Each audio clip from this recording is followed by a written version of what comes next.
আমাকে সবকিছু ছেড়ে কবরে চলে যেতে হবে।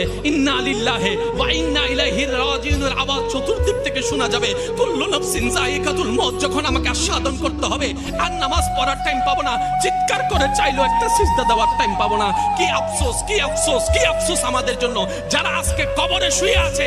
তারা রবের কাছে ফরিয়াদ করছে, মাওলা একটা সুযোগ দাও, দুনিয়াতে গিয়ে একটা নামাজ পড়ে আসি, একটা সিজদা দিয়ে আসি।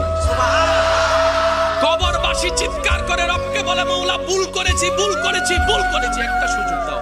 আবার দুনিয়ায় যাব, মাওলা হাজার ব্যবসা থাকুক আমি নামাজ ছাড়বো না, হাজার চাকরি থাকুক আমি নামাজ ছাড়বো না। মাওলা একটা সুযোগ দাও, একটা সুযোগ দাও, একটা সুযোগ দাও।